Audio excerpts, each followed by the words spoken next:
Another perspective that we establish the credibility, or we can say he is not miserly, is that whatever Allah subhanahu wa ta'ala gave him in terms of revelation, he would pass it on to mankind.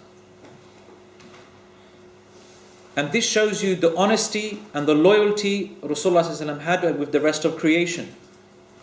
Because when somebody knows the truth, someone has tasted the sweetness of faith, they will not be miserly with it. They will dedicate their lives to spread that message.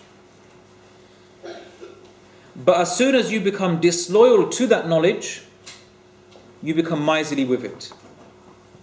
And this is, on a side note, one of the ill traits and one of the worst traits that a seeker of knowledge can have. Being miserly with his knowledge. Being miserly with his knowledge. Knowledge has a zakat, just as wealth has zakat. That you pass this on to other people. After all, if you have truly tasted the sweetness of that knowledge, you have no choice but to pass it on to other people. And this is where you have to be warned, brothers and sisters. Sometimes there is what I call fake humility, where people, they will say, well, I don't really have much knowledge. I don't have the qualities to pass on this knowledge. If you have that knowledge, and you know there are people out there that don't have that knowledge. And you have to remember here, brothers and sisters, we are not living in a Muslim country that is full of scholars and du'at. We are living in England where there are very few people with knowledge.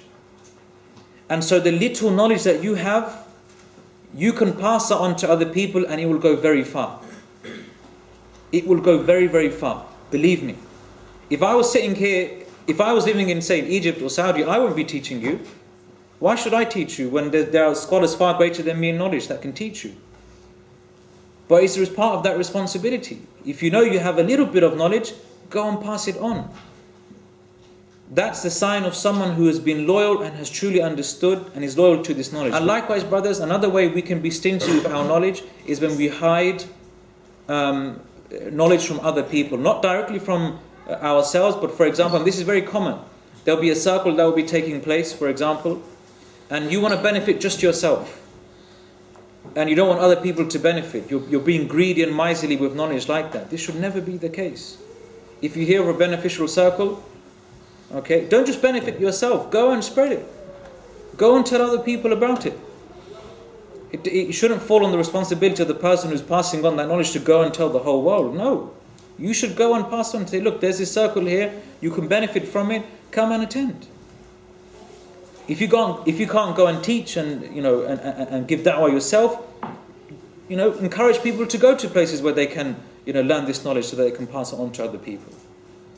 So this is a beautiful characteristic of Rasulullah sallallahu alaihi wasallam. He was not daneen, he was not bakhil, miserly with his knowledge. So this again establishes the credibility of Rasulullah sallallahu alaihi wasallam.